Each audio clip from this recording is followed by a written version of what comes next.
Barrett, do you know what my spider senses are telling me? No, I don't. It's time for a new episode of Zero Life. Why'd you... Fuck.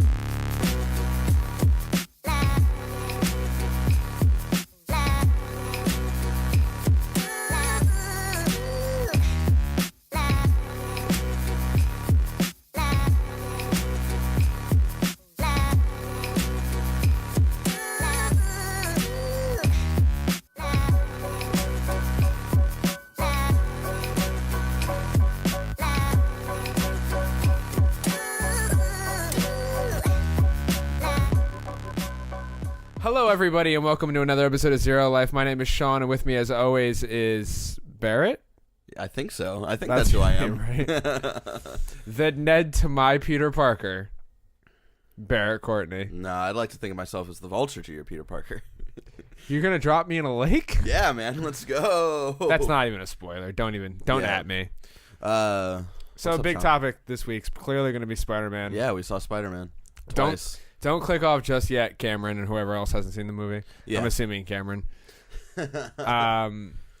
So, general impressions, I guess. We'll go. I mean, the only thing you have written down is Spidey. Well, first thing is this is a weekly talk show. Yeah. This is a weekly podcast about nerd culture and nerdy-related things. Yeah. Goes up every Wednesday, 12 p.m. Pacific Standard Time on youtube.com/ZeroLife and all the podcast services. I'm not good at that part. I just like to get to the point where we start talking about stuff. Yeah. Well, I'm introducing the show to any newcomers. I don't actually want to talk about Spider-Man yet. Okay. Because I want to talk about something else recently that I've watched and wasn't really happy with. So, for those of you who don't know, I have a Doctor Who tattoo. I've dedicated like at least 8% of my body to Doctor Who forever. Okay. So I'm in it. Yeah. I no longer can't not like that show, or I look dumb. I mean, you can but not like that show. I can like the first 7 seasons. Yeah. Yeah. Anyway. You can like certain parts of that show like I do. Like I like Tennant and Smith, and that's really it. You don't like Capaldi? I think Capaldi's the best Doctor. Capaldi is where I dropped off. I think Capaldi's the best Doctor. I think he might have it's between him and Matt. But I know like everybody's blasphemy. But yeah. I think it's between... Because if you don't say Tennant, you're an asshole. Yeah, because but then again, you look at Tennant's run, and he had, without a doubt, the worst special effects and some of the sus writing. He had a couple of really good episodes, and David as a whole is a great actor and a great doctor. But I think that he had he was responsible for Doctor Who's success, but not necessarily...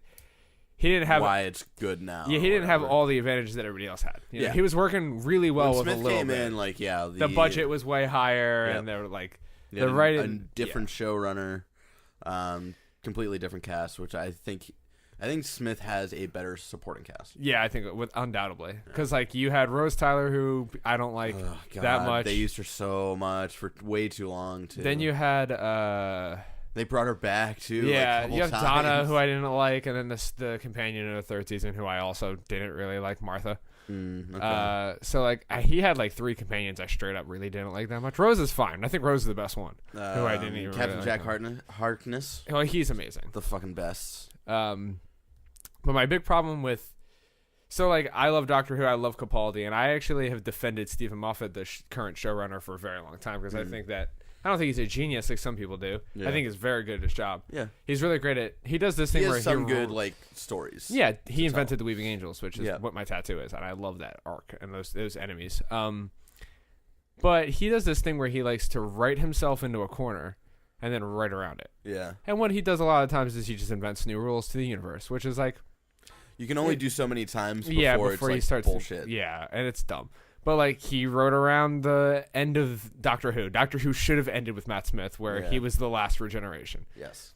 They wrote around it in a way to where we have no idea how many more regenerations the Doctor has. Yeah. And that's fine, because I never want the show to end, so that, like, gives us a scapegoat. I mean, but you do at one point. You should want it to end at one point. No, that's the whole point of Doctor Who. Doctor Who is a show about never ending, because the main character is afraid of ending. That's why he never dies. Or he dies a million deaths, depending on how you look at it. Yeah. But... And, like, you know, whatever. He does that. He does this in season 5 where he ends the universe and restarts it. He does this in season 6. He does this again in season 7. And he does it again in season 8. And then it starts to get, like... I think the last 2 seasons, he put himself in positions he just couldn't get out of. So this season and last season, finale is the exact same episode. Interesting. Like, literally to the point where it's like, come on. Okay. Now there's just 4 immortal characters in Doctor Who. Interesting. Whose stories just end with them leaving. Okay. One of them has a TARDIS. Okay. So, That's like, weird.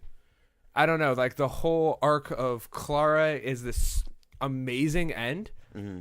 and then they cheapen it by keeping her around too long. And then, like, it's similar thing here where, like, I don't know. I feel like Moffat has either completely forgot how to end seasons, Yeah. or is so afraid of writing his characters off permanently that, like, I don't know. Doctor Who is a show about death. Yeah. Everybody dies in Doctor Who. That is, like, the fucking point of the show. Is that, like, this immortal alien grasping with human death. Yeah. And I just feel like he's afraid of letting characters die now. Mm-hmm. So it's kind of heartbreaking because the last 2 seasons, I both ended the seasons by being like, wait, what happened? And having to go in a YouTube video and watch a breakdown because I didn't understand what was happening. Yeah, you and, like one of the biggest fans too. Yeah, who I've seen every episode of Modern Who upwards of 10 times probably. Like, I watched Doctor Who on a loop. Many. I love that show. And, like, I mean, I could tell you the order in which season 5 was filmed in. Like, I really love Doctor Who. You talk about all the different theories and how Yeah. some episodes are aired in the wrong order in certain seasons. And, yeah, it's awesome. But, like, it just drives me nuts. And I think this is Moffat's second to last episode. Okay. He has- right. He announced, like, He's last leaving. year. Like, Him and Capaldi are both leaving after the next episode. Which sucks because I think that Capaldi has more in him. I do apologize for background noise. They were building a house next door, and they were gone. They put up all the scaffolding next door to us, and then they left for like 3 weeks. And I was like, okay, I think they're only doing this on weekdays, and then now they're here on a Sunday. Yeah. So there you go. All right, to wrap up the Doctor Who thing, though. Moffat and Capaldi are leaving. Yeah. If you don't know, Capaldi's regenerating in the next episode. It has been it's not a spoiler. Do they know? We have no idea who the new Doctor is. They have not cast that person yet. I'm hoping it's a Or girl. they've secretly cast them. Yeah, they've probably done that. Yeah. I don't think they'd go this long with one of the most successful shows in the world without knowing who the next leading person is. I Yeah. also think they know who the next showrunner is. But Okay. it'll be great. Oh, So being yeah, a they new have to. Doctor, new showrunner. But I'm like interested because the tease for the Christmas episode is really cool. Mm-hmm. Like really, really cool in my opinion. Okay. But it ends with Peter being like really like not wanting to regenerate, like wanting to just die. Interesting. And I think that is the only saving grace because like that whole finale was terrible. Okay. There was some cool moments in it, but like what they did with the characters was bad. And then like, but they have like, so I'm holding out a little hope. I hope Capaldi goes out on a high note because he is great, and I think he's worked really well with kind of a suspect writing team. Okay. So, just wanted to give my thoughts on Doctor Who. Some people have asked me what I thought about it. Cool. That's what I think about it. What I've been up to this week is nothing. Man, you But live a watching great life. Spider-Man. I've watched Spider-Man twice now. Yeah, so have I. I bought tickets for us to see it yesterday, like Saturday. Bought them Friday, and then woke up and felt not great. And then we still went. And I woke up today. I still feel not great. You need to take better care of yourself. You Yeah. get sick more than anybody I know. Which is weird because before this last year, I hardly got sick. But anyway, Spider-Man. Do we want? Let's talk about general thoughts before we get into spoiler territory. Just our recommendation, if we recommend it or not. What general themes and stuff that we liked and whatnot. So I recommend it. yeah, I think if you are a Marvel fan, you have to see this movie. Yes. If you're a Spider-Man you have to see this movie. yeah. I think it is the definitive Spider-Man origin story without being An origin story. an origin story. I think it is. I don't want to say it's the best MCU movie, but I would definitely say it's like for me it's top 3. I think it's definitely the best MCU movie. I would argue Winter Soldier because I think we'll talk more spoiler stuff. We'll talk. but, like, Yeah, I think but there are some aspects of Homecoming where like although I love it and there are so many things to love about it and I grinned throughout the second time I watched it, like throughout the entire movie of watching it, as much as I did the first time watching it. So like I do love it, but I think like Winter Soldier is more airtight and there's some weird things that happen in Homecoming where like I don't think that at all in Winter Soldier. So I like my argument would be like if Spider-Man: Homecoming isn't the best one. I would say Winter Soldier is the best one. Interesting. I think that Winter Soldier is a strong film, but I like and here's the thing: I didn't like Spider-Man that much the first time I saw it. Interesting. Like I thought it was good, but I liked okay. it way more on the second viewing. Okay. Like infinitely more, because I was like, I went and saw it again because when I walked out of the theater, I was like, it is impossible that I didn't like that movie. That can't happen. Not on this film. Like, I like every fucking movie I see. Yeah. And it was because of how much the trailers gave away. Yeah. And how much they don't give away at the same. Like, yeah, but they do give away like they give away the one major like the really is huge. The boat scene, yes. It's the same thing with like Thor's hammer being destroyed in the trailer of Ragnarok. Like you're stealing a great moment from your audience. But I think like that them showing that, I think that's not going to be as big of a plot point as we think it might be. No, you're right, and it's not even because I think that's like the first 10 minutes of the movie. Yeah, I do too. Yeah. But here's the thing: watching Spider-Man, I was sitting next to a kid who did not know that Iron Man saves Spider-Man in that scene, and this is in the trailers. So, so he was blown away. Yeah. And I never had a moment in that film where I was blown away. Interesting. I was waiting for it. No, not really. Oh, wow. Okay. I was waiting for it, and that's why I didn't like it. Because, like, I was waiting for the airport scene. You know, like, I was waiting for this, like... But then it's not what this movie's about. This movie is about a friendly neighborhood Spider-Man. Yeah, exactly. So, like, I went into it the second time I liked it more, but, like, I think the big moment is when Iron Man comes in there, and they rob you from that scene. And that is... third act of the movie or end of the second act of the movie. Yeah. So it is like that is like kind of crazy that they would show that scene. I do agree with you that Thor's hammer getting destroyed is first act of them, probably first 10 minutes. Yeah. But like that's another movie moment completely robbed from the audience. Where like imagine you didn't know that Mjolnir gets destroyed in that movie. And like because when I saw that in the trailer, I was like, holy shit. Yeah. She destroys like one of the most powerful weapons in the universe just by like holding it and crushing it. Yeah. So like that automatically sets the bar for this villain. But like, yeah, it kind of blew me away. I was like, why would you not? I mean, imagine the in the theater when that happens. Yeah.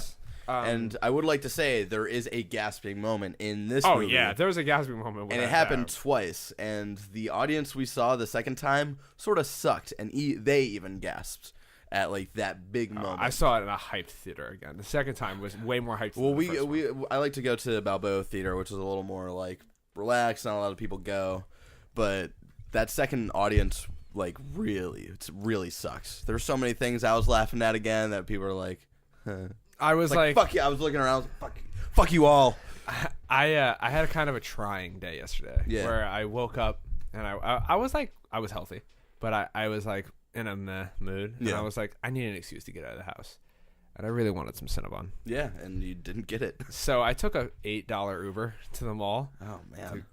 So I was all in on Cinnabon. Yeah. I was looking to spend $35 at Cinnabon. Jesus, just so you know, Cinnabon, because you factor in the $8 there and the $8 back, and the $16 or $17 or $25 or $38 I'm going to spend at Cinnabon. Jesus, because I planned on getting 2 center rolls extra, extra glaze? Okay.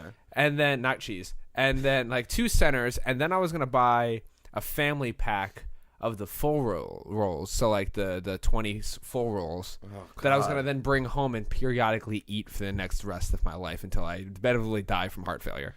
But I walk, so I'm all in. I take this $8 Uber, and I walk in, and I shit you not, I almost fell to my knees when I saw the gate closed on Cinnabon. I was like, this is impossible. A glowing establishment in the prime of its life. I don't know if it's the prime of its life. And here's the fucked up part I didn't tweet about. That's the second weekend in a row I've done that. I just thought they were closed for 4th of July last weekend. Oh, so no. I did the exact same fucking thing last weekend where I went there. They were closed. I was devastated. I only got out of bed to go to Cinnabon. You can't do this to me, Cinnabon. There's nothing in this city. San Francisco is the worst when it comes to fast food. Like, seriously, there's nothing. McDonald's are leaving because it's so expensive. You're all I got, buddy. You're all I got.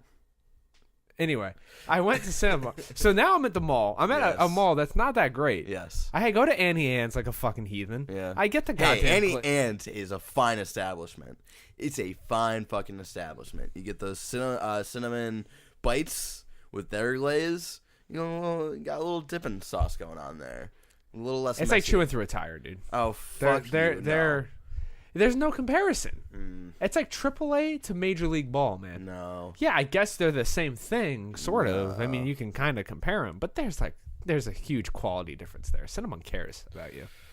Annie Ants cares about you. Annie Ants is shit. No, go fuck yourself. Annie Ants is everywhere. Did they They're the whore of. Did they make the freshly made fucking bites? They don't make any. They never do that. It's in there since 1994. Oh, Jesus. They just got the fucking. Maybe it's that like, location just sucks. It was like chewing through a fucking baseball Because glove. downtown Annie Ann's, when I used to work at Vans downtown, that shit was always fresh. It was always. So I've never had good. a fresh Annie Ann's. Oh, I'm so sorry because it's an amazing experience. When Annie Ann came out of the womb, made those pretzel bites 6 months in, and they just left them in the fucking thing with the heater on. Okay. It's brutal out here. Yeah. It's tough. It's a struggle. Yeah. Anyway, I go to Five Guys. The Five Guys that's in Tanfran. Yeah. That location doesn't serve milkshakes. So now I'm fucked. Okay. I got no sweets in my body. I tried the Lucky Charms shake, almost vomed. Now I'm like, all right, well, this is a complete botch. Like, this mall trip was wasted. Yeah. I go to get chicken teriyaki. I don't get double meat like an idiot because I didn't want to spend the extra $1. I get like a cup of meat. So now I'm starving. Yeah. I've spent $30 already today. And I walk past, my saving grace is I walk past that movie theater and Spider-Man's got one ticket left. And there's only one of me. Yeah. And it's the first time in my life I've ever seen a movie alone. I've never done that before. Oh, really? Yeah. It's a pretty nice experience. I mean, the company was great. So I went in there. It was cool, though, because I went until 10 o'clock yesterday only saying, my name is Sean, to my Uber driver. Yeah. And then pretzel bites, extra glaze. Yeah. One for Spider-Man. That is the entire amount I've talked the entire time I was at the mall, which was pretty lit. So I saw Spider-Man, and I liked it way more. Okay. So, without spoiling, why did you like it more the second time around? Because were your expectations sort of set? Yeah, or? my expectations were way lower. Okay. Not even like lower. It was like I stopped understood waiting. what the- Yeah. I stopped waiting to be blown away. Yeah. By the movie, because as the movie as itself will blow you away. Mm-hmm. Like there's no one, but there's single no moment. And like. And then again, I would argue argue that there is one single moment. The second time I did have, are you talking about the Childish Gambino thing? No. Okay, I'm not talking about that. One guy in the theater that I was with, got it. One person screamed when that happened in my theater. And that's a little more spoilery. So I'm not gonna say anything else. Okay, but I did find my moment. Okay. Because I found myself crying, and I was like, oh, this is it. Yeah. But it's like, it's a gentler moment. Okay. It's a moment that you will not find, in my opinion, anywhere else in the MCU. Okay. At any point in any of those movies, everything's like, what's the Winter Soldier scene? For me, it's the elevator scene. Anybody want to get out? That's the moment where I was like, fuck yeah, this movie is awesome. Like, Civil War, it's the airport scene. Avengers, it's the spinning camera on the bridge scene, or when Hulk punches Thor. Yeah. Like, they all have these and then Spider-Man's is like, it makes sense for the character. And then I was like, okay. I would say, I think this is top tier. I loved this movie the first time I saw it. Loved it same amount the second time I saw it. I think there are plenty of great moments. I don't think I would go as far as saying there's not like a crazy like moment that like doesn't make the film. I think there's a lot of smaller moments that build up. And it's fantastic. I think it understands the Spider-Man character and the vibe of what a Spider-Man story should be, especially in this universe. And I think they nail it for the first time in the Spider-Man sort of movies. And this is the complete package. Yeah, this is the complete package. Like at the very end, Brian Michael Bendis is thanked in the credits, and that is the man who wrote Ultimate Spider-Man. And so like, I mean, Peter's great. Yeah. Spider-Man's great. Yeah. This is the first time in a movie you could say that. Yeah. Like both of those things are great as one. And, I think this is the closest vibe and sort of, I'm losing my train of thought here, but like, tone. Mm-hmm. Say this is the closest, tone we can get in a Spider-Man movie that's close to Ultimate Spider-Man, the comic book not the shitty TV series. Do we want to get shout out to MTV? Yeah. Do we want to get into Yeah, spoilers? this is gonna be spoilers for the rest of the show. Yeah. So we're gonna talk about spoilers for the rest of it, and then this is gonna be our main topic, and then we're gonna go into viewer questions. So I'll put down below where we stop talking about spoilers, but it's gonna be a long one. So you didn't think that the Michael Keaton moment was like a big moment the first time you saw it? Not in the way that I'm used to Marvel movies treating their big moments. Interesting. Because, like, here's what I think. This is the best film that, in my opinion, Marvel's ever put out. Like, as like take away from the universe, take away from everything else, as its own movie from beginning to end, this is the most complete and best movie they've ever put out. Because it is, if you strip away all the Spider-Man shit, it's still a good movie. It's still an awesome story about a villain with an actual arc, with motivation that makes sense. And the first time where I was ever in a Marvel movie where I was like, I know Spider-Man can't die. But man, it feels like he might die right here. Like, Michael Keaton straight out might just shoot him. And that's the cool thing is, like, throughout this movie, they make it a point of showing that, like, Peter isn't this invincible fucking superhero, you know? There's constant, like, he's getting hit and, like, knocked down and all this. Like, the point where he's, like, he's got the webs and he's being dragged by the car for a while. Like, they make it a point to, like, show him getting fucked up over and over and over again. He's just a kid. So when you get to that point where Keaton has the wings taking out the structures, like, almost like hitting Peter, like, you're scared because the movie keeps reminding you that Peter isn't invincible. And I think that is actually something that this movie has gotten right more than, I would argue, any other comic book movie except for Logan. I think Logan is another one where it constantly reminds you, like, oh, this man is, like, dying, not what he used to be. Like, he is dying, and it's fucked up, and it's scary. So, like, Captain Christian is one of my favorite YouTubers, and he has a great video about Spider-Man. And what he says is, Spider-Man is one of the most likable heroes because he's not a superhero. He is a kid pretending to be a superhero. And, like, it's like, I think you got to put yourself really into Peter's mindset. If you're a 13-year-old kid, because, like, this is pre-event. This is pre-getting your powers. And you grew up in a world where you definitively know superheroes are real. Like, when you track down the age, he is 14 in Avengers. And he is 14 in Civil War. And 8 years earlier, when he is, what's 8 minus 14? Shimoda? He is... It's 14 minus 8, not 8. Yeah, I know, clearly. 6? 6, yeah. So he's 6 years old when Avengers is happening. He's growing up watching Avengers exist. And then to become, like, realize, like, holy shit, I have superpowers now. I'm going to try to be like all the things I think superheroes are, not knowing that Tony has all these problems, not knowing that Captain has all these problems. So, like, that was the coolest part of the movie for me. It's like this kid who is, like, he doesn't really belong in the Avengers. Not now. I mean, but no, obviously. And it's like, but again, it's like, and that's the best thing about Spider-Man, and not just in this movie, but in general, where, like, yes, he is a kid who's pretending to be a superhero, but he has the best morality out of every superhero. He's doing things because of the responsibility that he's been given, you know? And because he boils it down, like, to that, he is able to see past, like, his own bullshit to actually do what is right, which I feel like a lot of other heroes, given Civil War, right, where, like, they're so much caught up in their own bullshit, and, like, yeah, like, Peter joins in not because he's, like, definitively on one side or another. He got an opportunity Iron to work. Man asked him to work. Yeah, Iron Man got to ask him to fucking hang out with him and fucking fight Captain America. Like, that's crazy, right? Yeah, so, and there's a great line where Tony was like, trust me, kid, if Cap wanted to split you, you'd be out. Like, like, where, like, Captain America clearly wasn't trying to hurt him.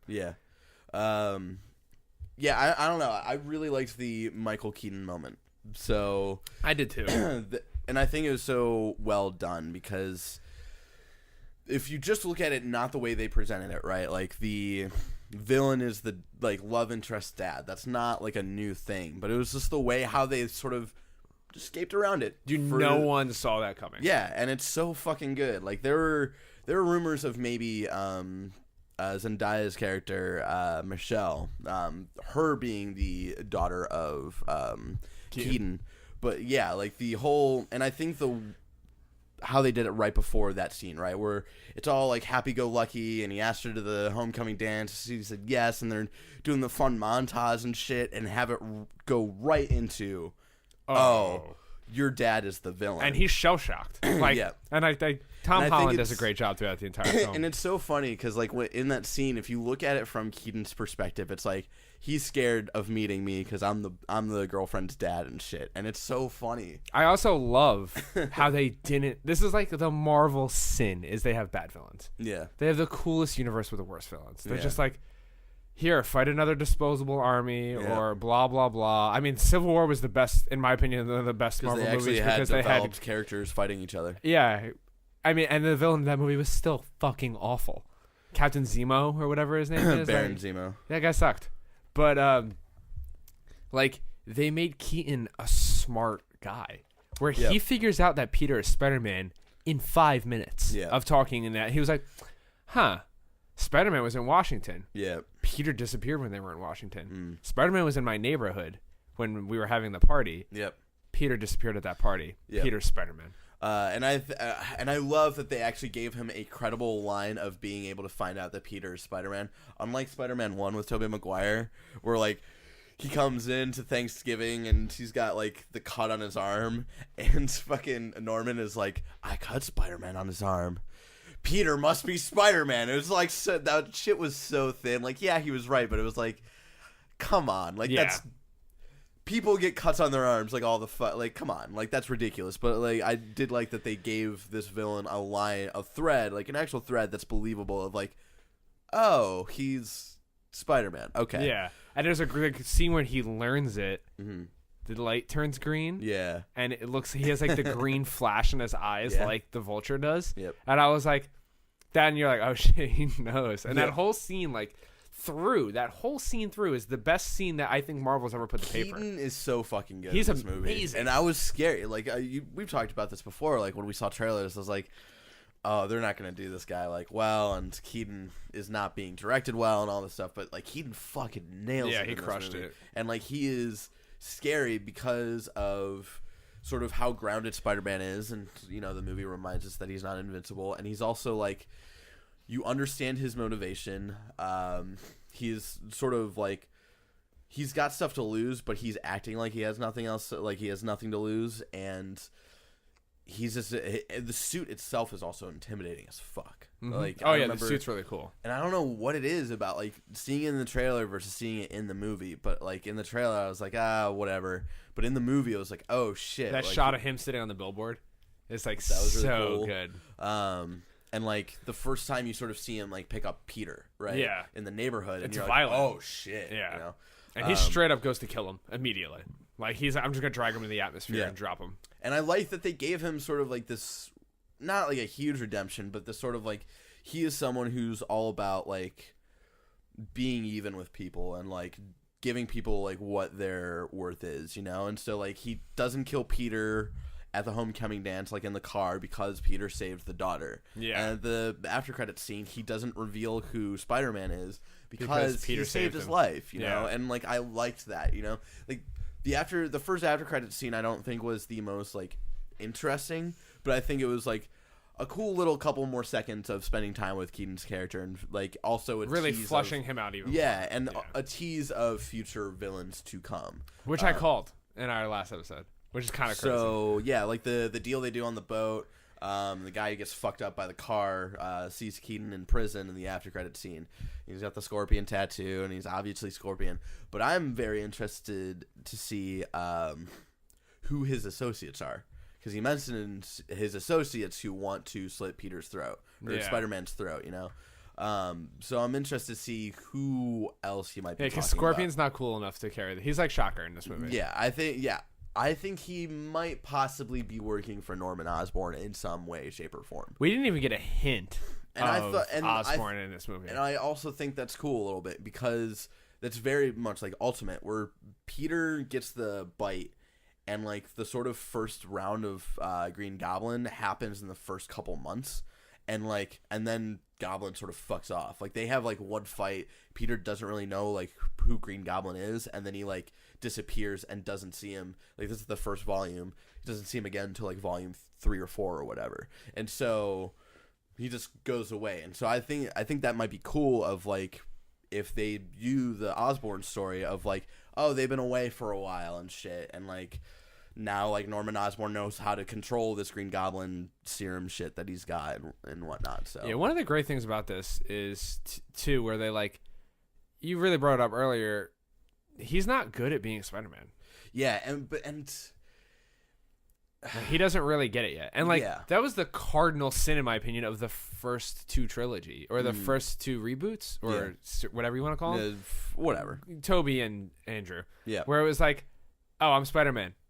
I'm great at being Spider-Man immediately. I'm swinging through the fucking city. Yeah. I'm like, he's like, even like in the opening montage where he like botches one of his webbings and just slams into the ground. And then he's like, I'm all right, okay. And like, yeah, where he's like still, he doesn't know how his suit works at all. Yeah. And like, it's just like, because that's because he hacks the suit and stuff. Yeah. He's but not allowed to have that stuff yet. He's just not very good at fighting because like he doesn't know how to do. He just knows he's really strong, and he's slowly figuring it out. And you see, he has like some level. He has of definitely skill. like, yeah. I mean, the boat scene is a great. Yeah. Like, I understand my powers a little bit better. I understand how my suit works. Like web grenade, and like trying to pull the thing back together.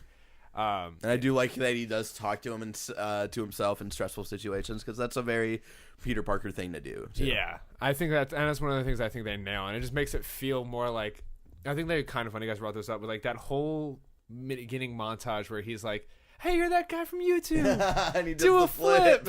He does the flip. And see, that's an example of like all these little moments where I was like, fuck yes, this movie, you know? Like, the first moment for me really was when he first puts on the suit, and he does like the Blitzkrieg Bop or whatever plays, and he like the first shot, and like the music comes on, and he like spins his web, and he does this fucking crazy flip. And I'm like, holy shit, yes. Like, because even though he's not skilled, he moves around very loosely, unlike the first 2. Like, it is very this unfocused, raw energy and power that young Peter definitely always had. And, like, you don't see that in these 2.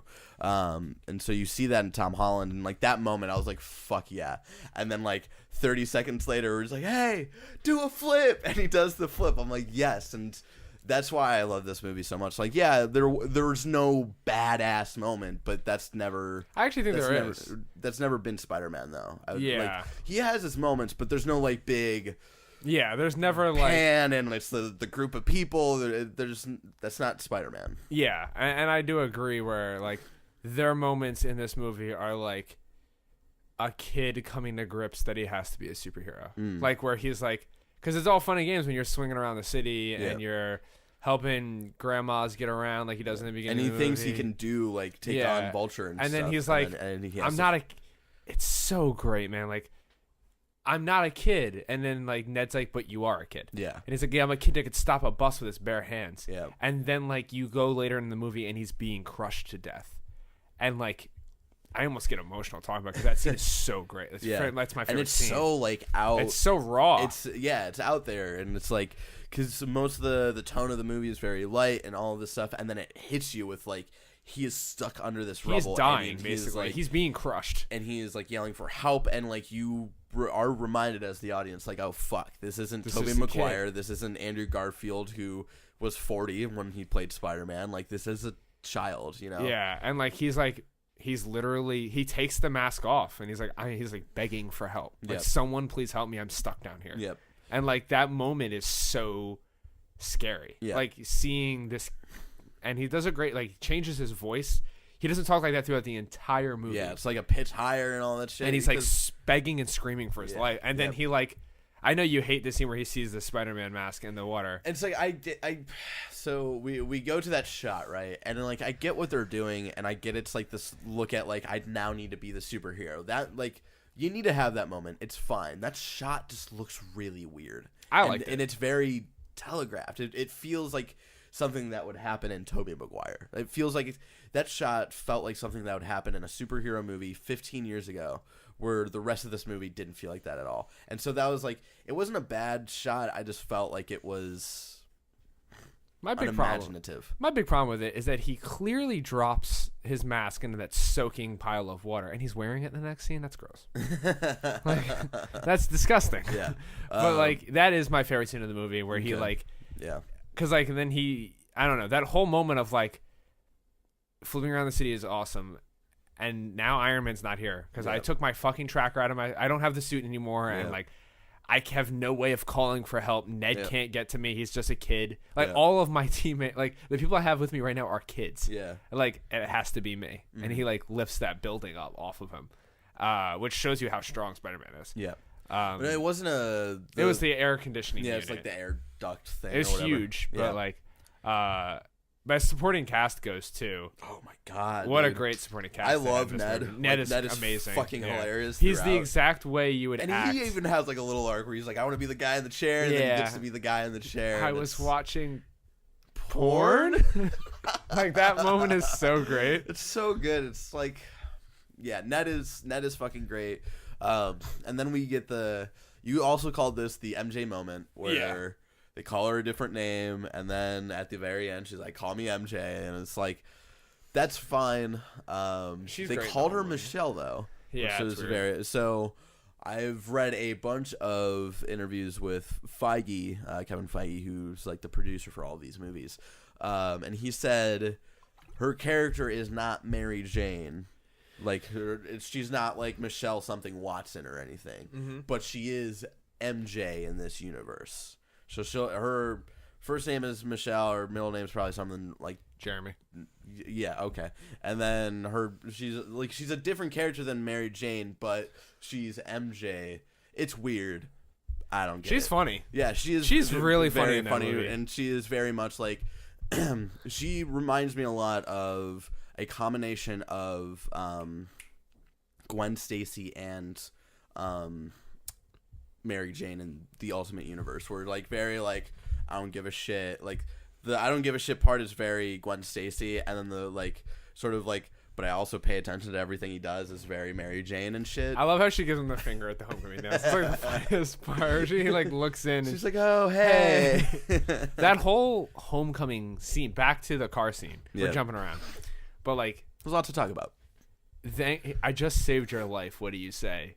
And you're like, thank you. Oh my god! And then he gets out of like a fucking white rich dad thing to say too. And he like walks into and that whole and it's like horror music and shit. Yeah, it's like nothing. It's no sound. No, there is like he's like There's like sort of this ambient like noise. I'm thinking of the beach scene. Oh okay. But where he's like, I'm mad. Like he's shell shocked and he's like walking in. He's like. I said this to like Nick the other day, where he was like, he walks there and he's basically like, "Sorry, I have to go try to kill your father." Yeah, like you don't deserve this, but your father is a psychopath. I have to go stop him. Yeah, and it's because like when it comes down to it, when like and there's a moment in this. Sorry, I keep referencing Ultimate, but it's like when the family gets threatened, that's when Peter's like, "No, like I lost my uncle, I've lost my parents, I can't lose my aunt, I can't lose my friends," you know. And so like when that shit gets threatened, that's when Peter sees red. So it was that moment where it was just like you knew it was coming, you knew he was gonna leave, and it was just like you saw the disappointment on her face, but you know inside it's like he's got to do it. Yeah, and there's no way he can't not do it. That's the first becoming a superhero movie moment, because he's like. I love that it's like it's not the whole fucking telegraphed like I need to save the girl. It's like no, I need to save every aspect of my life right now. Well, like realistically, no one is in danger. Yeah. All he's gonna do is steal Iron Man's old suit. Yeah. And like his core reactors, and it's gonna cost Tony Stark a fortune. But like, he doesn't have Aunt May at gunpoint. He doesn't. But he does threaten. He does threaten their well-being. He threatens them, but like, all Peter has to do to make that not happen is not do the one thing he does. Yeah. So like, Peter just goes to the dance with the girl that he likes, and just has a great night. Well, that's like, it's fine. And see, like, Peter should have bagged her, and that would have been funny. That's how you really get back at him. Yeah, you might have stole of all of Tony Stark's stuff, but I fucked your daughter. I put a baby in your daughter. Spider baby. Oh god. Spider-Man. Do you lay eggs? See, Ned's great because he's great. Like, exactly the way a 15-year-old kid that just found out his best friend's a superhero would react in a world with superheroes. It's like, you shoot venom out of your mouth. Chuck has this great moment where Morgan figures out that Chuck is a superhero, and he's like, don't be mad, but like, I am basically a superhero. And he's like, what? And he like throws something in and he flashes and like does all this crazy stuff. And he's like, are you mad? He's like, I just found out my best friend's a fucking superhero. Are you kidding? This is the best day of my life. Like, that's how you would react if your best friend, like, if you were like, hey, I shoot web out of my butt, I'd be like, you should see a physician immediately. And I also like the sort of group of villains that they got going on. They had Shocker. They had 2 versions of Shocker. They had the Tinkerer, which was pretty cool. Vulture, Scorpion. Yeah, Vulture, Scorpion. Scorpion teases some people. And then you've got Aaron motherfucking Davis. The Prowler. A.K.A. the Prowler. A.K.A. in the Ultimate Universe, Miles Morales' fucking uncle. Only Let's one guy go, got boys. that in the second theater. Yeah, dude, and like they totally did that shit on purpose because like Aaron Davis has existed before Ultimate and all this shit, and it wasn't until Ultimate they finally like when they made Miles Morales, they're like, okay, this guy's gonna be his uncle. They could have totally had him in, and he could have not had that line, right? But they added the fucking line. Hey man, I got a nephew here. Yeah, it's like I got a nephew in this neighborhood, and you're like, fuck, yes, boy, let's go. So when they kill off Peter Parker eventually in this universe, they better never kill off Peter Parker. When he goes to become a full-time Avenger, and New York needs protecting, then I want a Miles movie. So Spider-Man, when he becomes the Crimson Spider, the first movie after Avengers 4 is going to be Spider-Man 2. So I think that might be going, and they said that's going to take place during his junior year, and then 3 is going to be senior year, I believe. I think maybe during 3 or maybe in Avengers 5 or whatever you want to call it, that's when Peter goes off to be part of officially part of the Avengers or dies. I don't think Peter stays permanently on a regular basis. I do think we will phase into Miles Morales at one point or another. I don't know. Question: do you know who Michelle Gonzalez is from the Amazing Spider-Man run? I don't know who Michelle Gonzalez is. Okay. That's all.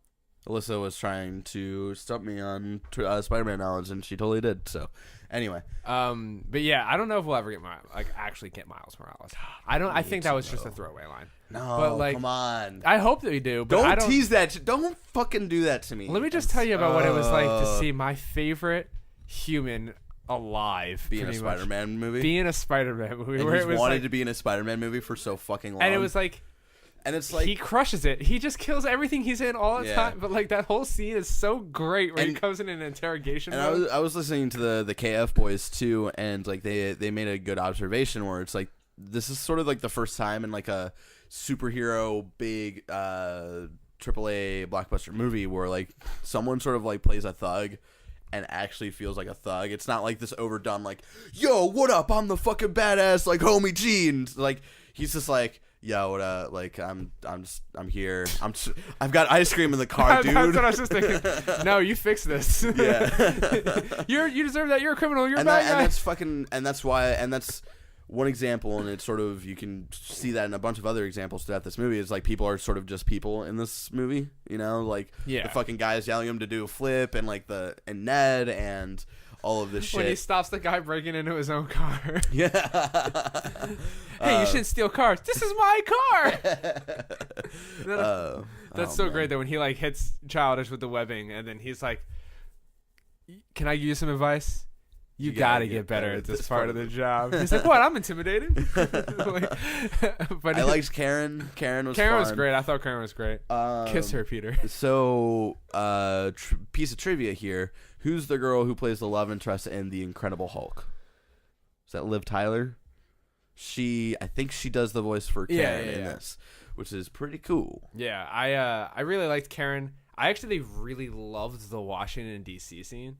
There's two scenes I really want to talk about real quick. Hold on, let me write the other one down so I don't forget it. Yeah, I like the Washington D.C. scene because that is also a moment where like it's gonna be fine because it's a superhero movie, but like the way they sort of pace it out made it feel like, oh shit, like I'm going to die. yeah, like he says it right before he jumps, like Yeah. I'm gonna die.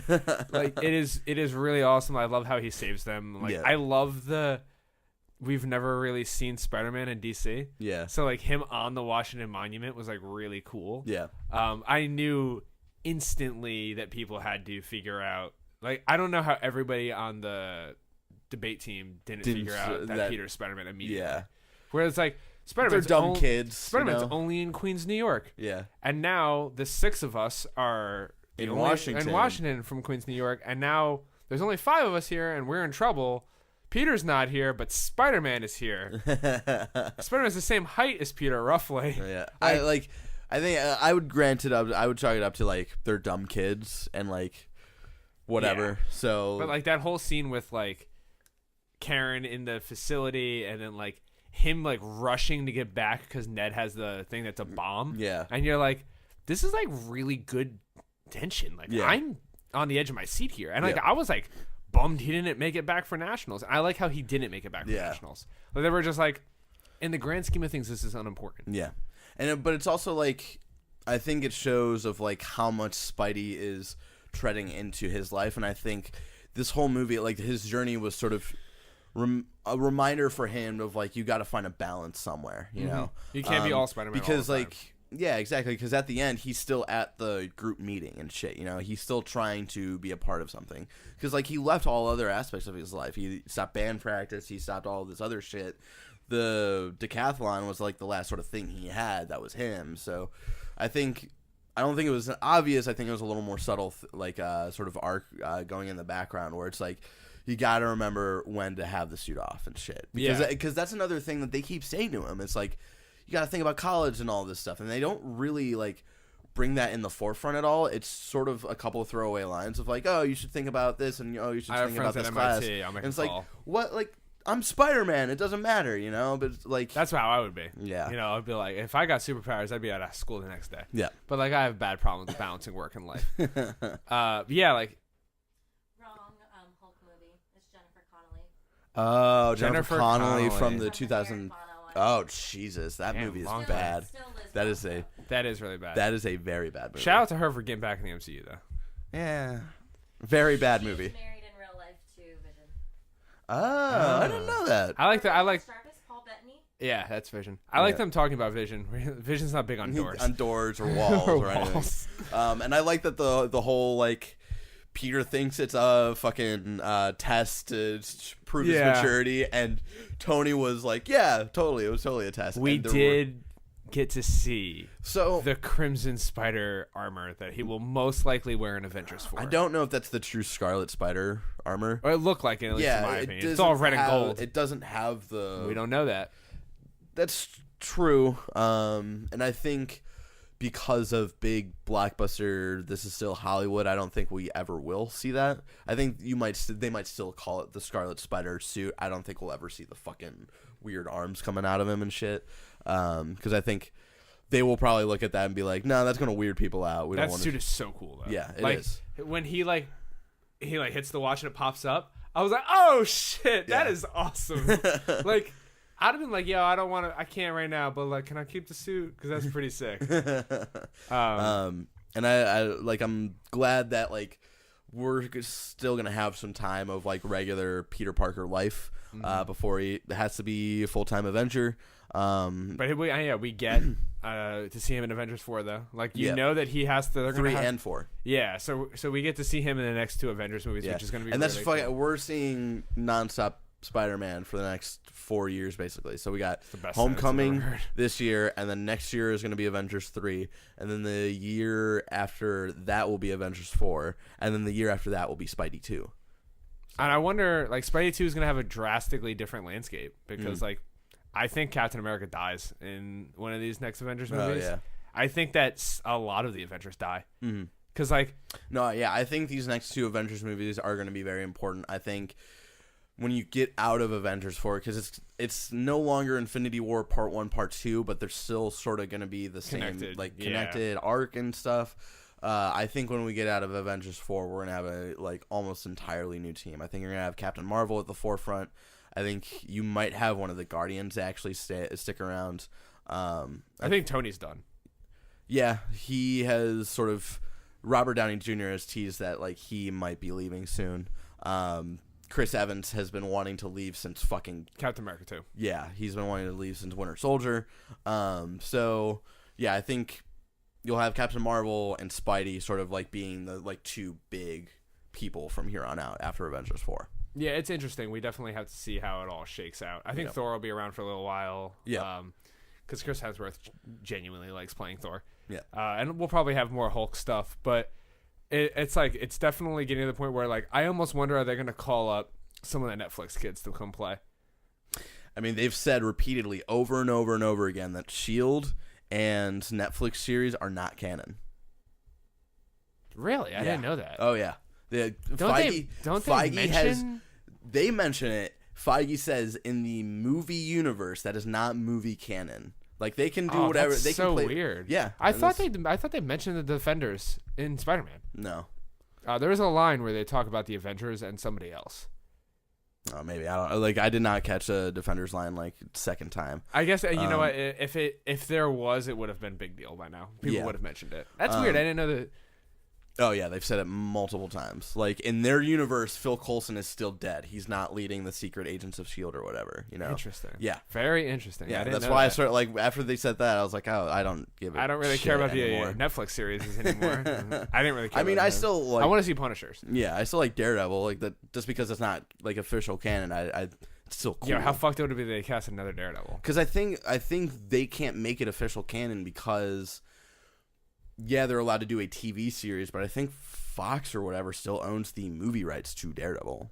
They can do a TV Daredevil series. Of course and all they that do. shit. Fox, you're the worst. Fox and Sony. Because here's the thing. Sony's we're gonna take Spider-Man back eventually. Don't you dare. Don't you fucking dare. I will kill. Fucking Amy Pascal, who I've got a lot of problems with you, Amy Pascal. You're let's do this fucking team up, and then you're well, he's only signed to do 2 movies, so we'll see after that. And we're gonna do our own Spider-Man universe with all these villains without Spider-Man, but no Spidey. And we're gonna make a Venom movie where it exists entirely without the rest of the MCU, and it's gonna be rated R, and everybody's gonna love it. Amy Pascal, you gotta stop. You gotta stop and look at what the numbers were this weekend. Spidey fucking blew everything else out of the water, of course. And you gotta look at those numbers, and you gotta think to yourself, we should just keep riding the MCU wave and not make our own wave. We just have these guys that are good at it. Yeah, and here's the fucking thing is this Venom movie, I hope it get canceled. I hope she looks at this and she's like, fuck, we can't do our own thing. We gotta we're gonna cancel the Venom movie and we're gonna go all in with Marvel to do this MCU. But realistically, they won't. They're gonna keep doing this Venom movie with Tom Hardy, and it's gonna be this generation Spawn, where it's gonna be really douchey, fucking anti-hero fucking with grunge, early 2000s grunge rock starring Creed and Three Doors Down, and it's gonna be really and it's gonna be really bad. Please don't do that. This Venom movie is gonna be fucking We have awful, it, guys. We figured it out. They looked at fucking Logan and Deadpool and they're like, oh, we can do a rated R movie on our own. Guys, we got here. Don't do that. They're gonna do it and it's gonna be bad. Another scene I really liked was when Peter shoots the web at the golf course and there's nothing to He's also testing all the fucking shooters out and stuff. And but he has to run across the golf course and he's I didn't hear it the first time because everybody was laughing. Yeah. That scene ends and I'm God, this sucks. I was that line is I heard a lot of lines I didn't hear the first time because this theater wasn't laughing as hard. When Hannibal Buress is showing the video, he's pretty sure this guy's a war criminal now, but we got to show it anyway. The best part also is the hug scene where he's they don't put this in a tray. He's we're not there yet. Yeah. It's so funny. Shout out to Hannibal Buress, who's in 2 scenes and it's fucking hilarious. Yeah, where he's Michelle, you're not even supposed to be here. What are you doing? He's just oh, I like to draw people who are in crisis. In crisis. And she drew his face. And then shout out to the second after credit scene. Oh yeah, Captain that was funny. America. Yeah, Captain America, which It doesn't do fucking anything, but I think just makes it's fun the of everybody. best. Yeah. I think it is the best one. It's the whole like patience, and sometimes it doesn't pay off, and he's like, how many more of these do I have to do? Dude, they're really good. I think that like all in all, like, I think it's interesting they got Pepper Potts back yeah, that was cool. They could afford Gwyneth Paltrow again. for 5 minutes. Yeah. And now they're married, I guess, or getting married. Yeah, whatever. I don't know. That's all throwaway stuff. One thing this movie does is make the fucking timeline of the MCU very confusing, because we thought that the events of the Avengers took place in 2012, and then in this movie they say Homecoming takes place 8 years after the Avengers, but then there's a lot of shit. It doesn't make sense anymore. I think we figured it out, though. The Avengers actually takes place in 2010 and not 2012, like so many of us assumed. That makes sense. Yeah, because Thor takes place in 2009, and in the Avengers, when Nick Fury talks about like the Thor incident, he says last year. So Avengers is actually in 2010, not 2012, the year it actually came out. So there's a lot of nerdy discussion happening last night. There's a lot of just references to the universe as a whole, which is cool. Like in history class, he's learning about the events of Avengers 2. Oh, really? Yeah. Oh, I didn't know. So I caught that this time where he's talking about the however you Sokovia Accords. Yeah. Okay. And like he's also in another scene they're talking about the like how like the Avengers are split. Like they bring it up twice where it's like he's literally learning about the thing he was fighting in history that he's not paying attention to because he was there. Yeah. And so that whole like scene is like, oh yeah, this is a world where like in social studies they would be learning about like the Avengers. Yeah. That's and like fucking crazy. The events of the super serum soldier. Yeah. Like the super soldier serum. Yeah. Like that whole I don't know, just like that history lesson was like really cool for me though. I catch that I'm like, God, and I have a theory about how Captain America could be tied to this movie of keeping tabs on Peter. The principal is the same actor who plays one of the Howling Commandos in Cap 1. And so when I found that out before we saw the movie, I was like, oh, they're fucking idiots, and they didn't realize that they cast the same guy.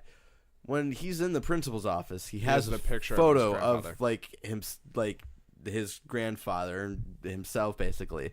So I think Cap might be using that like family tie relationship to maybe be keeping tabs on Peter, because that's been done before in like other stories where like the principal is actually like spying on Peter for like Iron Man or Cap or something. I'm interested, like, because it'd be cool if like Cap is the one who calls like Spider-Man up next time around. It's like in Avengers 3 or 4 or whatever, where like it's not Tony, like Cap is like, I've been paying attention to this kid and he is something special. He needs to be here. I really would like here's the thing. The MCU has me again. Because before this, I didn't really care. I saw Guardians, but Guardians is a movie on its own. Yeah. Like Guardians 1 or 2 exist in a vacuum. Yeah. Like, yeah, they affect the greater universe and they fight Thanos and shit, but like who cares? Like I don't care about that. Yeah. But like I forgot I skipped the last MCU movie, I think. I don't remember what it was. Well, before Spider-Man, it was Guardians. Before Guardians. Exactly. Oh, man. I can't think. Before that. Because like the last one I definitively remember was Civil War. So I did watch Civil War. Before Civil War was Ant-Man. Yeah, it's actually pretty good. Ant-Man was good, but it was whatever. And before Ant-Man was Avengers 2. Yeah. So, okay, I've seen them. But I was just like, I haven't really been excited. Like, I wasn't that excited going into Avengers 2, which I liked way more than I thought I was going to like. Really? Yeah, I like Ultron. I like Avengers 2. I think there's a lot of. I think Iron Man's really good in that movie. But here's the thing: my favorite character is always Iron Man. He's not my favorite character anymore. Now you finally got Spider-Man. Because now I got my boys back. You know, so it's like now all of a sudden I legitimately care about everything. It's so fucking crazy to think about, like how like this universe started back in 2008, and during the culmination of this universe growing, there was another Spider-Man series going on that like just tried to like make its own thing and fucking died in a fire, and now. And I was excited for Sinister Six. Oh god, dude, were you excited for the Aunt May movie that they were gonna do? They were gonna do an Aunt May movie, not with Spider-Man at all. It was just gonna be about Aunt May. It was a prequel where she was like a spy. No, stop making characters into things that they aren't. Okay. No, believe me, I wasn't excited about it, but I was gonna watch it. I would have watched them all. God. But I don't have to suffer through that anymore because we have a Spider-Man that I like. Yes. Who I think put in a very good movie. I do Yes. think the trailers. And Tom Holland is fucking great. Yeah, he's of really course. good. That goes without saying. He's I really good. like their relationship,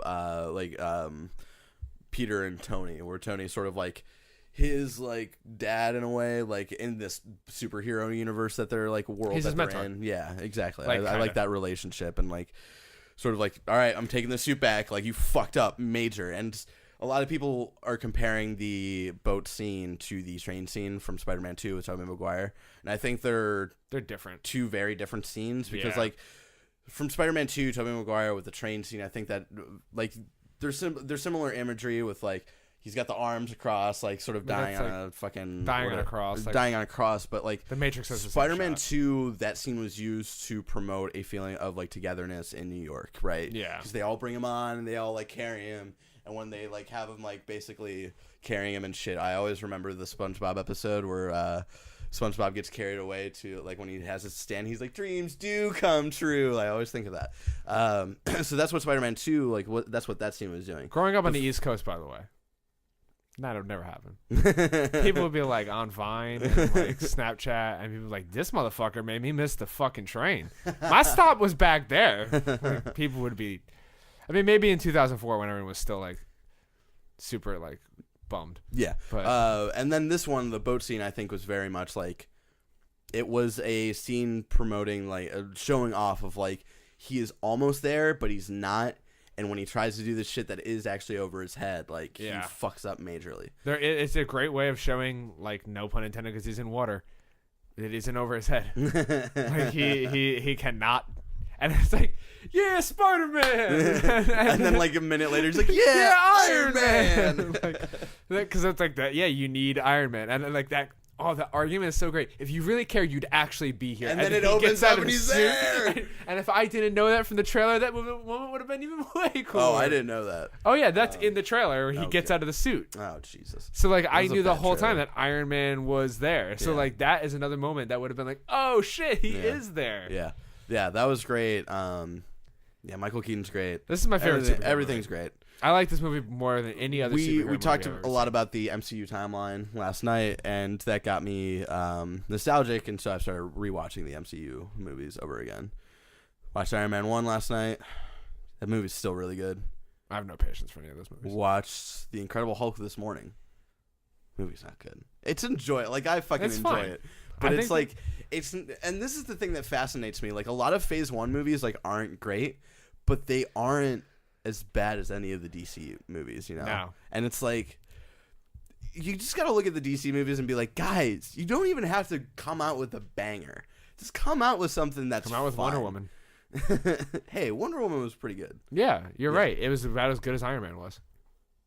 Yeah, that's fair. That's a fair assumption. Because he wasn't trying to set up an entire universe in one fucking movie. That's how, like, you want to talk That's how about, you do it. that's what they're doing. Yeah. That's how, like, Marvel looked at this and was like, we're going to make 5 Mhm. or 6 very okay movies. Yeah. Not great, Yeah. but, like, And I think they good. did They're start- quality.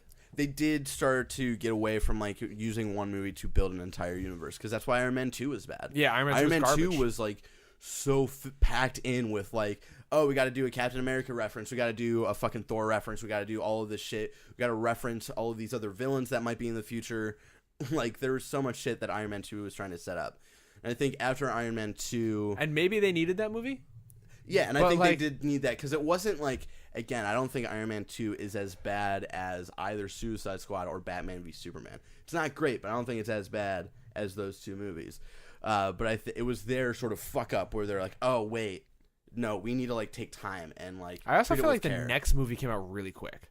Like, they didn't leave that bad taste in their mouth. I'd have to look at the schedule. Iron again. Man 2 came out, I want to say, in 2010, and then Thor, I want to say. Who's the villain in Iron Man 2? Whiplash with fucking what's his face? Yeah, Mick Rourke. Yeah, Mickey Rourke. Mickey Rourke. Jesus, that's a doozy. That is a fucking doozy. Yeah. I want to say Iron Man 2 came out in 2010, and then Thor either came out later that year or in 2011. And then Cap definitely came out in 2011, and then Avengers came out in 2012. So they were like right there, because I would never forget But here's seeing the the fucking Cap crazy- trailer at the end, and that like blowing me away. Where, And like, where the it's like fucking end of Cap, and it shows the Avengers. the trailer, Avengers will assemble in 2012. Like that. Oh my god, that was fucking crazy. I was in a theater full of people who did not give a fuck about Captain America. Yeah. No one was there to see it. Everyone was there to see the Avengers trailer because like I love and that like movie. that is one of my favorite movie moments ever because like movie ends, not a goddamn person gets up. Yeah. Because it's like, and this is like back when it was like still kind of new. Yeah. But like we knew. And I was the watching Avengers Iron trailer Man. Like was I gonna be remember, there. like I was watching Iron Man 1 last night, and I was like, "Fuck." Think about how fucking crazy it was for people who were just chilling in the theater or whatever, like the first night, right? And no one fucking knew that Nick Fury was popping up at the end. And like some people like hung out and stuff, and then like a fucking after credit scene pops up, and you're like, "Oh shit, okay." And then fucking Nick Fury comes out of nowhere, and he's like, "You think you're the only superhero?" Like, imagine what that first night was like for those. Yeah, people. I It's imagine there was a fucking lot of crazy. movie theater people like working and then being like, because I was like, how did that spread? Yeah. Because I didn't know about that. I didn't know about that until after Hulk. When Hulk comes, because I remember being in the theater watching the Hulk. after credit scene happens like their after credit scene actually happens before the credits, where Robert Downey Jr. comes in. Like that happens before. Have you heard about the Avengers initiative? Yeah. Those words will never not like people are Even we when forget. they tease it in Iron Man 2 was cool. Where, Yeah, like, we they're forget. sitting down, like they sit down and like at the end, and he's like going over like Black Widow's report and shit, and he's like, "You're not like Iron Man is suited for the Avengers initiative." Avengers initiative. Tony Stark, however, is not. But like that movie, that moment where Captain America is like in the gym and he's punching the punching bag and the sand yes. starts flying out of it. Hell yes. And like Nick Fury walks in and he's like, "Can I talk to you about the Avengers?" And then it like hard cuts to basically the Avengers trailer. Yeah. And then it's like the event. I'll never forget seeing on screen the Avengers will assemble In and being like, 2012. I can't believe I can't believe this. Yeah. This is the most mind-blowing thing in the entire world. And I remember, I think it had to have been like a year or two before Iron Man came out, and my dad was telling me about this. It's like, "Oh yeah, I like read that they're doing like a whole like Marvel like movie universe, and they're gonna like build up to the Avengers and stuff." And I remember my fucking 6th grade self being like, "Yeah, whatever, okay, we'll see." And then like now it's like this fucking crazy dude, thing. they took a bunch of B-list superheroes. Yeah, like and Iron turned them Man into- wasn't crazy popular. Now, I mean, it's so and funny now he's like because, one of the fucking you'll never know that. yeah. Like you would never know if you just woke up in 2017. If you just never- woke up in 2011, yeah. like Iron Man is like the big, and they picked such a great person to play him, like Oh yeah. the biggest motherfucking star in the world. Yeah. Like Iron Man is huge now. Yeah. But now they got the real guy. Yeah. They got the real heavy They hitter. got Spidey. We all know that Spider-Man is the king. Yeah. You know, like as far as popularity goes, before Iron Man was huge, it was Spider-Man. Oh hell yeah. Spider-Man has always been Marvel's, like one of Marvel's heaviest hitters. And now we have him, and I do think that in the future he will lead he'll be the guy. I think That's why they can't sort of lose like him back the to relationship Iron Man Sony. Cap have. I think that'll be Spider-Man and Captain Marvel. I hope it's Captain Marvel. I don't know who the second in command will be. Yeah. You heard Jeremy Renner? Is that his Renner. name? Broke both his arms shooting the Avengers. Oh fuck. Broke both of them. Jesus. Might need to like get him out. Well, that's why, because he has no superpowers. Might have wanted to kill him. in Dude, you do Avengers 2. this. What had happened? Like he was flying back the bones. Oh, God. Should have killed him in Avengers 2 when you tease it, and then you killed Quicksilver instead. I still Well, don't understand why they did that. Well, because they knew that Quicksilver was going to be in the next, what's it called? Well, X-Men had already come out. Yeah, well, he was in the next X-Men after that, too. Yeah. He was in 2 of the X-Men. Yeah, and Apocalypse was really bad, so they could have kept Quicksilver. They could have been like, I don't know. Didn't they have the guy who was playing Kick-Ass? I didn't like Quicksilver. no. Well, glad funny he enough that died. both of those guys are both from Kick-Ass. Oh, yeah, they You, are. you have Kick-Ass, and then the best friend, and the best friend plays Quicksilver. We need in, another Kick-Ass movie. X-Men. We don't though. Kick-Ass 2 was fine. I liked Kick-Ass, too. It was fine. Anyway, that was our Spider-Man talk. It's fucking awesome. And it's Spider-Man and sort of just general MCU talk because we geeked out about the MCU for a minute. Well, I still can't believe it exists.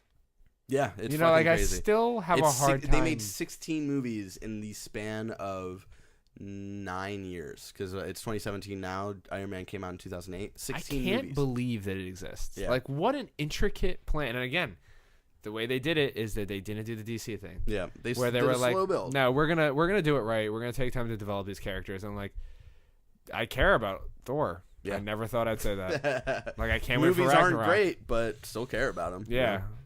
But All right, anyway, we're gonna move on to viewer questions. We're gonna move on to because the viewer questions and then wrap. It's this Woody's fucking- birthday. It is and Woody's- we have to go get dinner with him. Okay.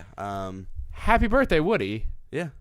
The only person that I know with 100% certainty listens to every one of our episodes for some fucking reason. Woody Allen Zhang. One of my favorite humans to literally ever Woody exist. Zhang from Telltale Games. Yeah, Woody from Telltale. Yeah. Yep. Introduced me to Hamilton. Yep. Changed my life. Introduced me to. I like history now. Introduced me to. Alyssa Shimoda. Nope. I Basically. introduced them to. I think no. I think they just Basically. sort of talked to each other at one point. Anyway, happy birthday, Woody. We love you. First question comes from Andrew Taylor at Papa Drew Bear. What do you think about the Planet of the Apes movies, the new ones? And are you excited for War of the Planet of the Apes? Nope. Really? You don't like the new Planet of the Apes movies? Have you seen either of them? How many of there have been? I thought there's been 3. No, there's 2 that came out. The third one is the new one coming out. Really? I Yeah. thought there was like one that was. I saw the James Franco one. Yeah, that's the first one. That's And then fine. the I thought it was Dawn of pretty- the Planet of the Apes came out a couple years ago, and then War is coming out soon. Oh, so I'm only one behind. I guess I could catch up Yeah, on these movies. Dawn of the Planet of the Apes is fucking amazing. Amazing. Yeah, like it's fucking Amazing. Yes. 9.0. Yes. Hell yeah. I don't remember 1 too much, and I want to tell the story of why I don't remember 1 too much. I only saw it once. 1 was fine. James Franco is good at everything. Yeah, so, like, but he 2, was- like when I saw 2, holy shit, yeah, that's a great movie. I just don't know if I'm gonna understand the story. Mm. Now, who's that guy in it? Who's the? The white Woody dude. Harrelson is in the third I don't one. really like him that much. Yeah, and he's just in this one. Like don't really like he him wasn't much. in Dawn. Dawn of the Planet of the Apes was Gary Oldman and a couple other people. A I couple just like feel short like- B-list people. But it's I don't so know. good, dude. I don't understand the story. Monkeys take over the world. Yeah. We're better than monkeys. I mean, but that's the point though, is that like we're not. Like it's like because they exist and they're not even trying to take over the planet, it's us like basically creating our own fucking bullshit in our heads and being scared of them for no fucking reason and starting these wars, and they're just trying to fucking exist. It's really cool. Dawn of the Planet of the Apes is really fucking awesome. I'm sure excited. it is. I'll watch it. I'm excited for War. A lot of early reviews have come out and have praised it, so I'm really fucking excited. CG's really good on it. Yeah. Shout out to I do enjoy monkeys. shit. What's his name? He does literally every CG character, except in MCU. He's like a normal- Gollum. Yeah, he's That guy. Gollum. Shout out to Gollum. He does Uh, every fucking like Circus. Andy Serkis. Thank you. Does every like mocap thing on the planet except for the MCU, which like What about on the Planet of the Apes? he's Caesar. I was just kidding because Okay. you said on the planet. Okay, so whatever. I don't He's know. also leader Snoke in Star Wars. I enjoy monkeys, so Okay. I feel like I'll probably like it. You really like monkeys. I mean, Donkey Kong 64. I love. Exactly. So there's no shit that you like. Shocker. Barrett likes something that involves a bunch of monkeys together for a team up. What if they were like Planet of the Apes 64? Is like the fourth War of the Planet of the Apes movie is crocodiles versus Planet of the Apes and like a bunch of Rise of the Planet of the Kongs. The Donkey Kongs. And then it starts with the rap, and then the movie cuts because the projector doesn't have a rumble pack. Hell yeah. Caesar Palafox at Caesar Palafox asks, have you finished Persona 5? If not, why? I'm 80 hours in, and I love it, but I want it to end so bad. Why do you want it to end? Why do you Nope. just want to keep going. I'm only 20 hours into Persona 5 because that game requires a lot of time, and I don't have a lot of time. So I have looked at the cover. yes, that's true. It definitely is super Japanese. Yeah. Like, it's the first. I could read Japanese just by putting on the main menu. Okay. It is the first turn-based JRPG that I have given a shit about besides Undertale and Pokemon since like Chrono Trigger. So Shibuya. yeah, That's a There you thing, go. right? Shibuya Station, right? I know all about Persona. Yeah. It's a place. You're right. Good job. That's one of the stations that you go to in Persona 5. Nailed it. It's fucking great. No, I have not yeah, played. I'm going into the third palace. I played it like a week ago. It's just one of those things where, because of my job where I play a lot of games, when I come home, I'm like, I want to play a game that I don't have to think about whatsoever, and that's not Persona 5. So there's very little free time I have. Where I mean, you haven't brought up Mad Max this show. So is it Mad Max? Is that a game that you don't have to think about whatsoever? Oh hell yeah! You don't have to you don't have to think during that game at all. We're on a 6-week strand of you bringing up Mad Max at least once a show, so I didn't want to break your streak. Okay. I love Persona 5. I do want to finish it at one point. My goal was to try to finish it before the fall craze happens, because I thought July was going to be very laid back. It's not. So, dude, my life. Oh, quick PSA. I will not be on next week's episode. You won't be on next week's episode. I'm trying to figure out Tuesday. Yeah. Until basically August. Yeah. You come back for a day, and then you leave for Comic-Con the next day. So I'm trying to figure out a guest for next week's episode. In 2 weeks, that's going to be a little tight. I don't know. I'm staying late on Comic-Con because the Doctor Who. We're both going to Comic-Con, so the Doctor Who panel is the Sunday. So I'm flying out later so I could try to go to the Doctor Who panel, because the panel is going to have Missy, Capaldi, Moffat, and Billy on it. So I was like, fucking hell yeah. I got to try to go to that. So yeah, we'll be at Comic-Con. I get back Sunday, the day we usually record. Sean will get back late Sunday. Possibly like the day we record. But I can try. Like, to we're not swing going to by. be like, we're not going to be able to record Sunday. We might be able to do Monday. It's 2 weeks from now. It's going to be a little fucking crazy. We'll try to figure it out we'll for you guys. Keep you updated on the Twitters. But I'm going to the Game of Thrones premiere this week and going to D23. D23. Yep. So it's going to be real tough for me to get anything done. Yeah. Clint Gilmore at Clint_G asks, "What's your game of the year so far, and what upcoming release do you think has the best chance of taking that crown?" Overwatch. You Can really- Overwatch win Game of the Year 2 years in a row? No, it can't. I don't like the way this The is set only up. game that you've really played this year so far is Prey. And I played Prey for like 5 or 6 hours. In the same room. And then something happened. Something happened on Overwatch. And I was like, fuck, I should. A new season came out. Yeah, I was like, I should jump on and play my placements. And then. You never went back. I never went back. Well, the thing is that like. So technically, Prey is your game of the year so far. We talked about this recently, where I'm like, I really want to hit Grandmaster because I think I could do it. Yeah. Last night was the first progress I've made towards that. Like where I was like, I am getting closer. Okay. So I need to get to 4,000. I started last night at 3,500. I'm at 3,800 right now. But now it's like, you're so close. it's so hard. Like you're like, oh, I messed up kind of. Oh, I'm dead. Oh, the game's over. I've lost. Yep. My game of the year so far, obviously Zelda. Shocker. Weirdly enough, like I think a game that could dethrone it is a game that's already come out is Persona. When I eventually beat it, because like I don't want to. I haven't really considered Persona yet of like how much I like it compared to Zelda, because I haven't played the entire package yet. Yeah, you got to get the whole package. Yeah, whole package. Of games that haven't come out. I assume that the next game I play, I will like more than Prey. So any game that I play next. You liked Prey, though. I liked Prey. Yeah. Fine. It's a great game. I think it's an 8. I think... Shooting I don't know if it would dethrone it, but I think a good contender would be Mario. I think another good contender would be... What the fuck comes out this year? Assassin's Creed? Not Assassin's Creed. Assassin's Creed will be like... If I ever do if we ever talk about our top 10 games, Assassin's Creed might be on the top 10. Far Cry's not coming out this year anymore. Far Cry's not coming out this year. Shit, I don't know what's coming out that might dethrone Overwatch. Let's see what else. I mean, I do count Uncharted: The Lost Legacy at this point its own game. Oh, well, that I count that as its own full game. Like people, it's the DLC and shit. Like no, that's gonna be 10 it's hours. Gonna be long, 10 hours, give or take. So that's that's gonna be longer awesome. than the first Uncharted game. Yeah, and the second one. Really? I could beat Uncharted in under 10 hours. Okay. That might be longer than the third one, actually.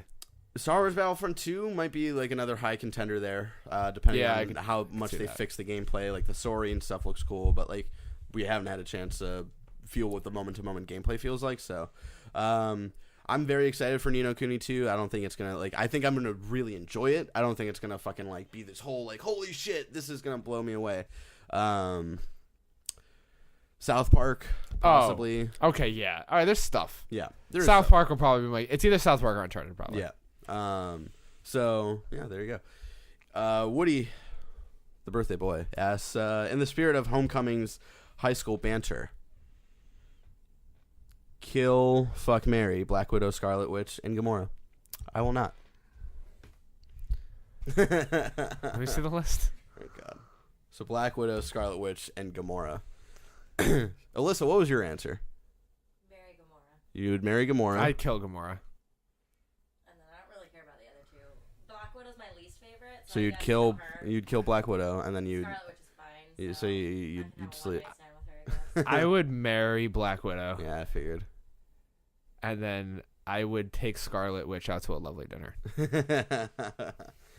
That's tough, though, because it could go either way. Definitely kill Gamora, but I'm just not in a green. But it doesn't bring out my eyes. But it's definitely more of a...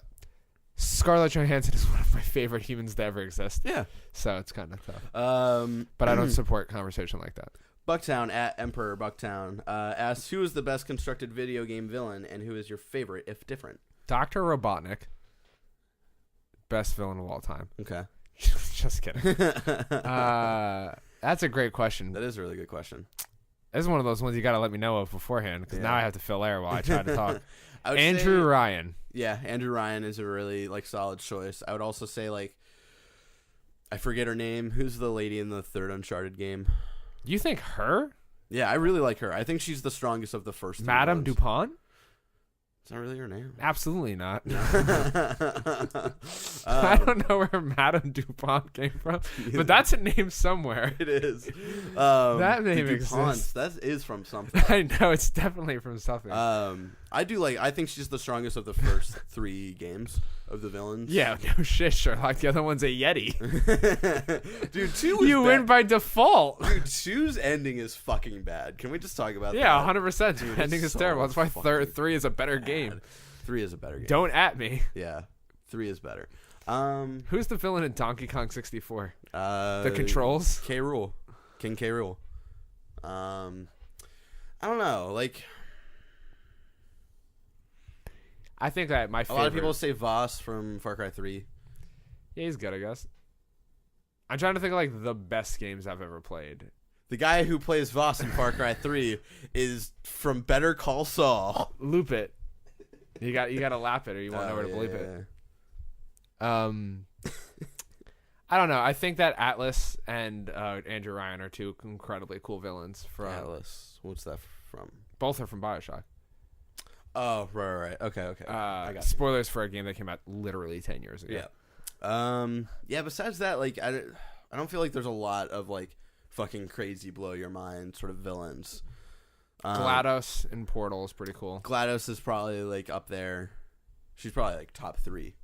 Yeah, but besides that, I feel like a lot of games that I think of with villains are already known properties, like Batman and shit. So it's it doesn't really count. It doesn't really count the Joker, because obviously. So yeah, I don't really know. I'm excited to see Doomfist's character get fleshed out a little bit more. And he's Overwatch. a villain, right? Yeah, he's a bad guy. Because the villains are Doomfist, Reaper, Widowmaker, and Sombra. But I don't know if Sombra's really a she's sort of playing both sides. Yeah, I don't know. She's got her own agenda. I like that universe so much. So I think that I'm excited to see Doomfist. I don't think he's I think that Reaper is a way cooler villain than most people give him credit for. Because Reaper's real thing is that he was passed up for a promotion and was should have been should have gotten it. He was lucked up for, and then he became a part of this hit squad that Overwatch had. It's cool. It's really cool. Jake James Lugo at Venomous Fatman 1. Yeah. I want to say it cuts off. Talk about all things involving cake. Who doesn't love discussing cake? I don't. I Pie hate is cake. better. Pie's way better. Yeah, fuck cake. Dude, pie That's is our official Zero Life stance. Hashtag fuck cake. I can't believe that people think that cake is superior to pie. That's the so only cake bullshit, that I dude. even like is ice cream cake from Carvel. Hell yeah, dude. Yeah, that's where it. It has that chocolate crumble in the middle Yeah, with the chocolate that, syrup. Yeah, Hell yeah, yes, dude. 100%. Fuck God, I yeah. didn't know that we were so eye to eye on this. This is awesome. Yeah. Apple pie is bae. Apple pie, warm apple pie with ice fucking cream on the vanilla top. ice cream. Yeah, Yes. that's it, man. Holy shit, There's that no was weird. other fucking This was solution. not rehearsed. I had no idea you felt so strongly about these things. We're way better friends now. This is why I listen. How you get along? Because this is us, but with everything. Literally about every food. David Kennedy at Daniel Kennedy at Daniel Kennedy. Your Twitter cuts off. Well, since you're going to D23, any prediction of news coming out of there? Winky face. I don't know any. I'm not going to D23. You are. Something I would like to see, and this is, I don't have any insider information. I know literally nothing. Since they do sort of D23 to not have the pressure of going to Comic-Con, I would like to see more announcements of Phase 4 Marvel movies. Because all of that's confirmed after Avengers 4 is Spidey 2 and Guardians 3. So it'd be cool. It'd be cool if we got some more, like, new heroes that might get announced or sequels or shit. I would like to see a couple new heroes movie get announced. So I have no idea what I'm allowed to say and what I'm not allowed to say. I would just say don't say any of it. Yeah. I'm just going to come at you with my perspective because I literally know nothing ever. Here's something that I have no idea. I hope we get another Star Wars trailer. Okay. I hope we see something Star Wars Do you related. think that they would they do that at Comic-Con though? Because that's like a bigger audience. It's Disney. It doesn't matter where you release a That's Star true. Wars trailer. Yeah, You can it's release true. a Star Wars trailer in a fucking hole in the middle of the planet, and someone will find it, and it'll end up on YouTube. God damn, I'm so excited. Yeah. See, but when did the second Force Awakens trailer come out though? Because I feel like I don't know. That was too long. Because I feel like that came out way later than the first. Because I feel like the first trailer came out in like January or February of that year, and then the second trailer. Oh shit, we're already in fucking August almost. So yeah, I guess that makes sense. It was at least September though, because there was school going on. Yeah, Because I remember being in. This is one of the weirdest things that's So ever they happened might to actually me. say they might actually save Star Wars for another September. trailer until closer to I the movie. was in a classroom and I got the notification that the Star Wars trailer went live. And I was working on a computer and I was like, oh, I need to back out of the room. I need to watch. And I looked up and everybody in the class was watching the Star Wars trailer. And I went into the hallway and I looked in and they had it on the projector in That's the other room. fucking And I crazy. walked down and it was, I shit you not. Yeah. I've never seen anything like that before in my life. And I was not in a school where I thought Star Wars was popular. Yeah. And like I was just, and it was every room. And then I ducked out to the administration wing, and it was every computer. And then like I went back to the IT thing, and obviously everybody in the IT department was watching it. But I was Yeah. like, dude, this is great. And I looked and it had like 10 million views in 20 minutes or something. It was like mind-boggling. Yeah, I remember watching that with my friend Ricky at his house, and we watched that trailer probably like 10 times in a row. When we saw Spidey for the second time, they played the Last Jedi trailer. Yeah. And I get chills every fucking time I see that trailer. I'm so fucking excited. Yeah. But yeah, D23. They should have Christopher Columbus direct the next one. Why? Why would you put that on me? Why would you put that on me, Ricky Bobby? Don't put that evil on me, Ricky Bobby. I just think he He's did a not good an- job of discovering America. And now it'd be cool if he made a Star Wars movie. Okay.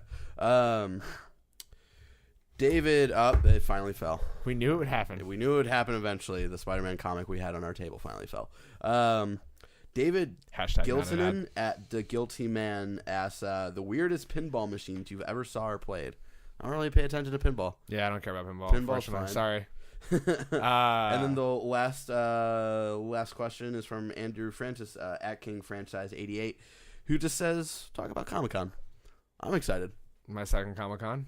Nice. It is one of the coolest shows that you'll ever go to in your entire life. Cool. In my opinion, it's so hard to get tickets. Yeah. You should try every year because you should, if you care about the industry or you care about nerd culture, you should go to Comic-Con at least once in your life. It is really like nothing else I've ever been to. I'm really excited. You're gonna hate it. I believe I'm working the live show, so that'll be cool. Yeah, you're going to get to meet all the celebrities that we yeah. have. You're going to probably, I don't know if you have do you have a badge? I don't know. Did you get an email saying you have a badge? I don't know. I don't get emails. No, I mean, this is one you would have to gotten. Maybe. Because it wasn't like a chain. It was like individually sent to every person who got a badge. Because like I have a badge. You can use mine to get on a floor if I'm busy editing or something. But like I probably don't want to be with crowds though. I was gonna say, it's like I was talking to Alyssa about this. It's like here's a room. Here's 80,000 people. Like, it's like Yeah. It's good because like that. And that's why I'm sort of glad. If like I'm working the live show, I get to see cool stuff. You get to go to the parties and stuff. Yeah, and It'll like, be cool. and I don't have to go on the show floor, or maybe I don't know exactly what my responsibilities I'm are. gonna I just know that I'm going. Yeah, It's gonna be fun, and if you're going, you just try to find us and say hi real quick. Yeah, my job that week is going to be creating Instagram stories similar to the way I did at E3, which means that I will be all over the show floor. I will be at. So when you get to Hall H, it's like. You can't take pictures. You can't do shit. Yeah. So I don't know how often I'll be over at Hall. I think that's more of a Dornbush thing because he's going to be doing news. Yeah. But Hall H is pretty cool. Really cool. Okay. Because it's like that's where at any given point in Hall H, there is a Star Wars trailer or a new Spider-Man trailer or a new Superman trailer. It's like that is the room where it happens. That entire section of the building is like I want to be in the room where it happens. I do too. But there was this great thing where it was like they were showing like a Star Wars trailer outside or something, and it was like during a Kevin Smith panel on Hall H, and he was like, "Yeah, great, no one showed up. You asked us to show a Star Wars thing. How am I supposed to compete with that? Cut the head off a chicken?" Yeah. So yeah, Comic-Con's cool. I like Comic-Con a lot. Yeah, I'm excited to go. It'll be my first time going. I'm excited to sort of work a live event. I love doing that kind of shit. So it's so funny because I come from New York Comic-Con as like my big show every year. Yeah. Nothing even compared. In the same ballpark. You'll never see anything like San Diego Comic-Con. Okay. It takes the city over. Like the overflow is all over San Diego. All shops are themed like Comic-Con. Like there's giant things all throughout that main strip. Like last and time I'm also just excited to travel. This is your first business trip with IGN. Yeah. Oh, this is rad. Right on. Excited. Because I went to PSX, but not for IGN. I really want to try to get you on the Gamescom team. I don't know if I'm going to Gamescom, but like I'm pushing because I pushed to go to everything. But that would be cool to have you on the live show in Germany. No, I don't know if I want to do that. I don't know if I want to go that far. San Diego's cool though. I'll go to San Diego. San Diego's a 38-minute flight. Yeah, dude. Germany's I'm cool with only that. 16 hours. Yeah, no, I don't know if I want to do that yet. Thank you for watching our show. Yeah. Did you check my Twitter recently? Just make sure, because we always miss somebody, and then I feel bad. I feel there then. Hi, it's me again. Should I sing or do a dance? I just checked and you're fine. Oh, we checked. We're good. We're Okay. good. All right. Just want to double check because I missed Danny O'Mac's question the other day, and I felt terrible. Yeah, because I love that guy, and I don't remember what his question was. The answer is do I. probably apple pie. Apple pie. Thank you guys so much for tuning in. Of course, my name is Sean. You can follow me at Twitter at Sean Twisters. You can follow me on Instagram at Sean Twisters. Or if you want to see my work, go to at IGN.com on Instagram. You guys could see me. I'll be in the story every day. If you guys want more of Barrett for some reason, go to his Twitter at Banandler Chung. Chong. I make a better name. Or you can follow him on Instagram at Miss Banandler Chong. And you can find my work at IGN. It's like you hate like everything. How are you not Barrett Zero Life Barrett or ZL Barrett or at like what the hell? You are bad at social media. Make it easier to say name, or I'm gonna just start getting worse with it. Yep. Follow him at B Cannons. Yeah, dude, let's go. That'd be a way better name for you. We can just sit here and brainstorm names if you want the last. Okay. At Bob Dylan. Ooh, I feel like that's not taken. It's probably taken, maybe.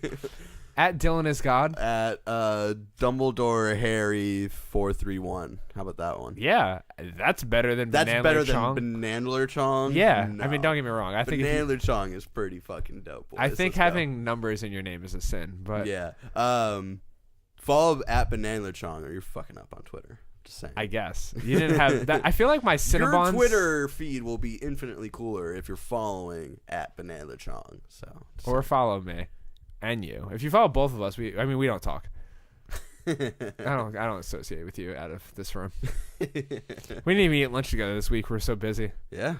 I mean, yeah, it was a short week, and yeah, we were just busy. It was a short week, but it wasn't. Yeah. It was so long. All right. Thank you guys so much. Make sure you guys hit that subscribe button, leave a comment, review us on iTunes, like, subscribe, share, tell your friends, tell your mom. Tell your mom I said what's up, girl.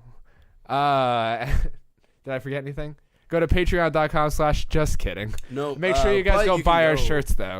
At teespring.com/ZeroLife, the letter T, couldn't get Zero Life, so we just have the T.